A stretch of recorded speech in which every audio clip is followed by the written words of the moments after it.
RSSನ ಸಕ್ರಿಯ ಕಾರ್ಯಕರ್ತನಾಗಿದ್ದಂತಹ ಪ್ರಸಾದ್ ಅವರು ನಿನ್ನೆ ಒಂದು ದುರ್ಮರಣ ಹೊಂದಿದ್ದಾರೆ. ನೀರಿನಲ್ಲಿ ಮುಳುಗಿ ಅವರು ಸಾವನ್ನಪ್ಪಿದ್ದಾರೆ. ಅವರ ಅಂತಿಮ ಕ್ರಿಯೆಗಳು ನಡೀತಾ ಇದೆ. ಅವರ ಶವಯಾತ್ರೆಯಲ್ಲಿ ಕೂಡ ಬೈಂದೂರಿನ ಶಾಸಕರಾಗಿರುವಂತಹ ಗುರುರಾಜ್ ಗಂಟಿಹೊಳೆ ಅವರು ಭಾಗಿಯಾಗಿದ್ದಾರೆ. ಸರ್ ನಮಸ್ತೆ. ತಮ್ಮ ಜೊತೆಗೆ ಒಡನಾಟ ಹೊಂದಿದ್ರು, ತಮ್ಮ ಚುನಾವಣಾ ಸಂದರ್ಭದಲ್ಲೂ ಕೂಡ ನಿಮ್ಮ ಜೊತೆಗೆ ಒಡನಾಟ ಹೊಂದಿ ಅನೇಕ ಕಾರ್ಯಕ್ರಮಗಳಲ್ಲೂ ಕೂಡ ನಿಮ್ಮ ಜೊತೆ ಭಾಗಿಯಾಗಿದ್ರು. ಏನು ಹೇಳಿಕ್ಕೆ ಬಯಸ್ತಾರೆ ಸರ್? ಪ್ರಸಾದ್ ನಮಗೆ ಚುನಾವಣೆಗೆ ಸಿಕ್ಕಿದಂತಲ್ಲ, ಚುನಾವಣೆಗಿದ್ದ, ಬಟ್ ಒಟ್ಟು ಸಂಘಟನೆಗೆ ಸಿಕ್ಕಿ 2005 ಒಂದು 19 ವರ್ಷದ ಮೇಲಾಯಿತು. ಅವನು ಕಾಲೇಜ್ ಮುಗಿಯುವಾಗ, ಕಾಲೇಜ್ ಆಗ್ತಾ ಇರುವಾಗ ಇಲ್ಲಿ ಉಜಿರೆಯಲ್ಲಿ ಸಂಘದ ಕಾರ್ಯಕ್ಕೆ ನಾವಾಗ ಇಲ್ಲಿ ಪೂರ್ಣಾವಧಿ ಆಗಿದ್ದೆವು. ಆಗ ಜೋಡ್ಕೊಂಡವನು ಮತ್ತು ಅವತ್ತಿಂದ ಇವತ್ತಿನವರೆಗೂ ಸಂಘಟನೆ ಅವನಿಗೆ ಪ್ರಧಾನ ಆದ್ಯತೆ. ಸಂಘದ ಕಾರ್ಯಕರ್ತರು ಒಂದು ಸರ್ತಿ ಸಂಘಟನೆ ಬಂದ ಮೇಲೆ ಅವನ ಜೀವನದಲ್ಲಿ ಮೇಲೆ ಕೆಳಗೆ ಎಲ್ಲ ಆಗ್ತಾ ಇರ್ತದೆ. ಆದರೆ ಸಂಘಟನೆಗೆ ಮಾತ್ರ ಒಂದೇ ರೀತಿ ಇದ್ದು ಬಿಡ್ತಾರೆ. ಆ ರೀತಿ ಸಂಘಟನೆಯಲ್ಲಿ ಜೋಡ್ಕೊಂಡಂಥ ಕಮಿಟೆಡ್ ಕಾರ್ಯಕರ್ತ. ಜೀವನದಲ್ಲಿ ಯಾವುದಾದ್ರೂ ಫಸ್ಟ್ ಸಂಘ ಅವನಿಗೆ ಕಷ್ಟ ಸುಖ ತುಂಬ ಬಂದಿತ್ತು. ಅದರ ಸಂಘಟನೆದು ಭಾರಿ ಗಟ್ಟಿಯಾಗಿ ಇದ್ದ. ಅಂಥ ಸಂದರ್ಭದಲ್ಲಿ ಬಂದವನು. ಹಾಗಾಗಿ ನಿರಂತರ ಸಂಘಟನೆ ಜೊತೆಗಿದ್ದ ಕಾರ್ಯಕರ್ತ ಅವನು. RSSನ ಎಲ್ಲರನ್ನು ನೋಡಿದ್ರು ಕೂಡ ಸರಳತೆ ಇರುತ್ತೆ. ಇವರಲ್ಲೂ ಕೂಡ ಅದೇ ಸರಳತೆ ಇತ್ತು. ಪಂಚೆ, ಬಿಳಿ ಶರ್ಟು, ಅದೇ ರೀತಿ. ಅದರ ಜೊತೆಗೆ ಈ ಹಳ್ಳಿ ಪ್ರದೇಶದಲ್ಲೂ ಕೂಡ ಒಂದು RSSನ ತತ್ವಗಳನ್ನು ಎಲ್ಲ ಜನರಿಗೆ ತಿಳಿಸುವಂಥ, ಪ್ರಚಾರ ಪಡಿಸುವಂಥ ಕೆಲಸವನ್ನು ಅವ್ರು ಮಾಡ್ತಾ ಇದ್ರು. ಹೌದು, ಅವನ ಊರು ಇವತ್ತಿಗೂ ಭಾರಿ ಕುಗ್ರಾಮ, ತುಂಬ ಹಳ್ಳಿ. ಅಂಥ ಜಾಗದಿಂದ ಅವನು ಬಂದವನು. ಇಡೀ ದೇಶ ತಿರುಗಿದಾನು. ನಿಮಗೆ ನಾಗಪುರಕ್ಕೆ ಹೋಗಿದ್ದಾನೆ, ಮತ್ತೊಂದು ಕಡೆ ಹೋಗಿದ್ದಾನೆ, ಎಲ್ಲ ಕಡೆ ಹೋಗಿದ್ದಾನೆ. ನಮಗೆ ನಿರೀಕ್ಷೆ ಮಾಡಲಿಕ್ಕೆ ಸಾಧ್ಯ ಇಲ್ಲ ಆ ಊರಿಂದ ಅಂಥವನೊಬ್ಬ ಕಾರ್ಯಕರ್ತ ಬಂದು ಈ ಹಂತಕ್ಕೆ ಬಂದಿದ್ದಾನೆ ಅಂತೇಳಿ ಹೇಳಿ. ಅವನು ವಿಶೇಷ ಅಂದ್ರೆ ತನ್ನ ಕುಟುಂಬಕ್ಕೂ ಅವನೊಂದು ನೇತೃತ್ವ ಕೊಟ್ಟಿದ್ದ, ಊರಿಗೂ ನೇತೃತ್ವ ಕೊಟ್ಟಿದ್ದ, ಸಂಘಟನೆಗೂ ನೇತೃತ್ವ ಕೊಟ್ಟಿದ್ದ. ಆ ರೀತಿ ಒಂದು ಭಾರಿ ವಿಶೇಷದ ಕಾರ್ಯಕರ್ತ ಅವನಿಗೆ ಎಲ್ಲವನ್ನು ಸಮಾನಾಗಿ ನೋಡೋ ಅಭ್ಯಾಸ ಇತ್ತು. ಅವನು ಯಾವಾಗ ತುಂಬ ದುಃಖಪಟ್ಟ, ತುಂಬ ಬೇಜಾರು ಮಾಡ್ಕೊಂಡು ಅನ್ನೋ ಪ್ರಶ್ನೆ ಇಲ್ಲ. ಎಲ್ಲ ಬಂದಾಗಲೂ ಒಂದೇ ಟೈಪ್ ಸ್ವೀಕಾರ ಮಾಡ್ಕೊಂಡು ಹೋಗ್ತಾ ಇದ್ದ. ಅದು ಅವನ ದೊಡ್ಡ ಕೆಪಾಸಿಟಿ ಅದು. ಮತ್ತು ಯಾರೋ ಹೊಳೆಗೆ ಬಿದ್ದಾಗ ಎತ್ತಿ ಹಾಕಿದವನು ಅವನ ಹತ್ರ ಅಂಥ ಸ್ಟೋರಿ ತುಂಬ ಇದೆ.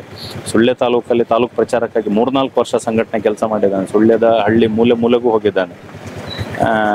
ಇಂಥ ಸಂದರ್ಭಗಳು ಎಷ್ಟೋ ಜನ ಬಂದಾಗ ಏನು ಮಾಡ್ಬೇಕಂತೇಳಿ ಅವ್ನು ಕಲಿಸಿಕೊಟ್ಟಿರ್ಬೋದು. ಆದರೆ ನಮಗೆ ಶಾಕು ಇದು ಈಗಲೂ ಅರ್ಥ ಮಾಡ್ಕೊಳ್ಳಿಕ್ಕೆ ಆಗ್ತಾ ಇಲ್ಲ. ಹಾಗಾಗಿದೆ. ಮತ್ತು ಅವರ ಓಡನಾಟ ಆಗಿತ್ತು ಅಂತ ನಾನು ಪ್ರಚಾರಕ್ಕಾಗುವಾಗ ಒಟ್ಟಿಗೆ ಪ್ರಚಾರಕ್ಕಾಗಿದ್ದೆವು. ನಾವು ಪೂರ್ಣಾವಧಿ ಒಟ್ಟಿಗೆ ಆಗಿದ್ದೆವು. ಅವ್ನ ಕಾಲೇಜು ನಾನು ಮೊದಲು ಬಂದು ಪ್ರಚಾರಕ್ಕಾದೆ, ಅವನು ಆಮೇಲೆ ಬಂದು ಕಾಲೇಜ್ ಮುಗಿದ್ಮೇಲೆ ಬಂದ. ಆ ನಂತರ ನಾವೆಲ್ಲದಕ್ಕೂ ಒಟ್ಟಿಗಿದ್ದೆವು. ಸಂಘಟನೆ ಕೆಲಸ ಇದೆಲ್ಲ ಆಯಿತು. ಆಮೇಲೆ ನಾವು ನಮ್ಮ ಬದುಕಿನ ವ್ಯವಹಾರಕ್ಕೆ ಹೋಗುವಾಗಲೂ ಅವನು ಏನಾದರೂ ಒಂದು ವ್ಯವಹಾರ ಮಾಡ್ಕೊಂಡಿದ್ದ, ಬರ್ತಿದ್ದ.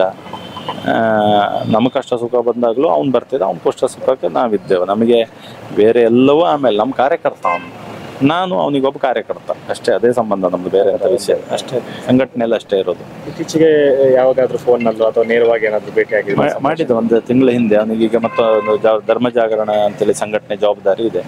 ಅದಕ್ಕೆ ಉಡುಪಿ ಜಿಲ್ಲೆದೆಲ್ಲ ಸಂಘಟನೆಗೆ ನನಗೆ ವ್ಯಕ್ತಿಗಳು ಬೇಕು, ಕಾರ್ಯಕ್ರಮ ಆಗ್ಲಿಕ್ಕಿದೆ, ಬರ್ತೇನೆ ಅಂತ ಹೇಳಿದ. ಅವ್ನು ಫೋನ್ ಮಾಡಿದಂದ್ರೆ ಅದೇ ವಿಷಯ. ಸಂಘಟನೆದು ಏನೋ ಒಂದು ಆಗ್ಲಿಕ್ಕಿದೆ, ಏನೋ ಒಂದು ಆಗಬೇಕು, ಎಂಥದ್ದು ಮಾಡಬೇಕು, ಪರ್ಸನಲ್ ವಿಚಾರಕ್ಕೆ ಅದು ಇರ್ತದೆ ಒಂದು ಸೈಡಲ್ಲಿ. ಅದಕ್ಕಿಂತ ಹೆಚ್ಚು ಸಂಘಟನೆದು ಏನಾದರೂ ಒಂದು ಹೇಳ್ತಾ ಇದ್ದ. ನಮ್ಮ ವಿಭಾಗದಲ್ಲಿ ಅವನೊಂದು ಆ ಸ್ವಭಾವ ಒಂದು ತುಂಬ ಏನೋ ಸಿಕ್ಕಾಪಟ್ಟೆ ಮಾತಾಡ್ತಾನೆ, ಭಾಷಣ ಮಾಡ್ತಾನೆ ಅನ್ನೋದು ಅದು ಅಲ್ಲ. ಆದರೆ ಶಾರೀರಿಕವಾಗಿ ಅವನು ಯಾವಾಗಲೂ ಚುರುಕು. ನಿಮಗೆ ಪ್ರಚಾರಕ್ಕಿದ್ದಾಗಲೂ ಆಮೇಲೂ 4 ಮಕ್ಕಳು ಸಿಕ್ಕಿದ್ರು ಅಂತೇಳಿ ಹೇಳಿದ್ರೆ ಅವ್ರನ್ನೊಂದು ಟ್ರೈನ್ ಅಪ್ ಮಾಡಿ ಶಾಖೆ ಮಾಡಿಸಿ ಅವ್ರ ಹತ್ರ ಶಾರೀರಿಕವಾಗಿ ಚೆನ್ನಾಗಿ ಮಾಡಿಸಿ ಆ ರೀತಿ ಅವನು ಯಾವಾಗಲೂ ಚುರುಕು ಅವನು. ಅದೇ ಕಾರಣಕ್ಕೋಸ್ಕರ ಇಷ್ಟು ನೂರಾರು ಸಂಖ್ಯೆ ಇದೆ ಅವನಿಗೆ. ಅವನ ಸಂಪರ್ಕ, ಅವನ ಪ್ರಚಾರ, ಅವನಿಗೆ ಪರಿಚಯ ತುಂಬ ಇದೆ. ಅಷ್ಟೇ ಸಿಂಪಲ್ ಆಗಿದೆ, ಏನು ಕಾಣಿಸ್ಕೊಳ್ತಿರ್ಲಿಲ್ಲ ಅವನು, ಆ ರೀತಿ ಇತ್ತು. ಹೌದು.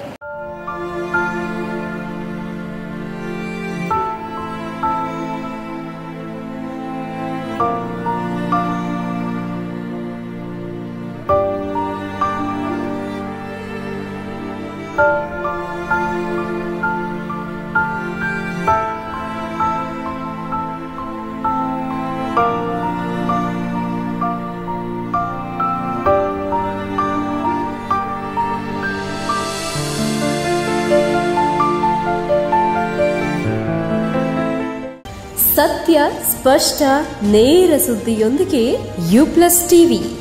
ಇದು ಹೊಸತನದ ಸಂಕಲನ.